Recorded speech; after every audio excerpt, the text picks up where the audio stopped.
श्री स्वामी समर्थ 999 या चॅनलवर आपलं सहर्ष स्वागत आहे। तर मित्रांनो, आज आपण एक कथा ऐकणार आहोत। त्या कथेचं नाव आहे नंदकेश्वर तिलचं मंदिर व देवमासा।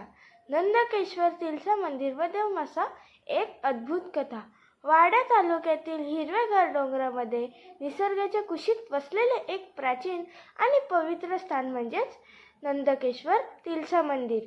या मंदिराभोवती वाहणारी शांत नदी, दाट झाडं आणि दिव्य वातावरण पाहताच मन प्रसन्न होतं। पण या ठिकाणीची खरी ओळख आहे ती देवमासा या अद्भुत रहस्यामुळे। खूप वर्षापूर्वीची गोष्ट आहे। त्या भागात एक साधू राहायचा।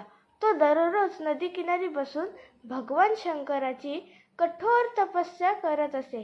त्याची भक्ती इतकी प्रखर होती की एके दिवशी स्वतः नंदकेश्वर म्हणजेच भगवान शंकर त्यांच्या समोर प्रकट झाले।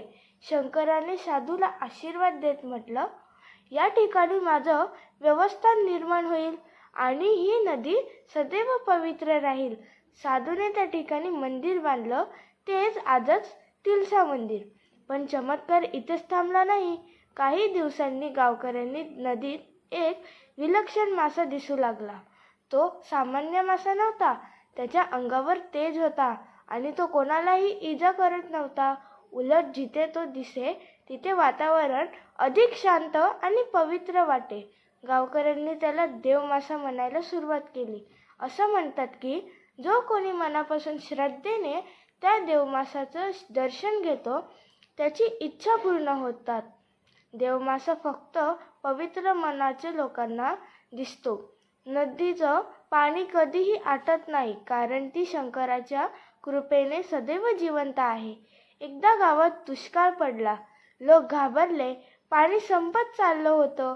तेव्हा सगळे गावकरी मंदिरात जमा झाले आणि प्रार्थना करू लागले। अचानक नदीत हलचल झाली। तोच देवमासा पाण्यावर आला आणि काही क्षणातच काळे ढग दाटून आले। जोरदार पाऊस सुरू झाला। त्या दिवसापासून गावकऱ्यांचा विश्वास अजूनच दृढ झाला। नंदकेश्वर तिलचं मंदिर आणि देवमासा हे केवळ श्रद्धेचे नाही तर चमत्काराचेही प्रतीक आहेत। आजही अनेक भाविक त्या ठिकाणी जाऊन शांतता, श्रद्धा आणि आश्चर्याचा अनुभव घेतात। कधी कधी नशीबवान लोकांना नदीत देवमासाचं दर्शनही होतं। संदेश, श्रद्धा, निसर्ग आणि देव यांचे संगम जिथे होतो तिथे चमत्कार घडतातच। तर मित्रांनो, तुम्हाला ही कथा कशी वाटली कमेंट्स करून सांगा। लाईक करा, शेअर करा आणि सबस्क्राईब करा। चला तर मग पुन्हा भेटूया दुसऱ्या कथेमध्ये। श्री स्वामी समर्थ।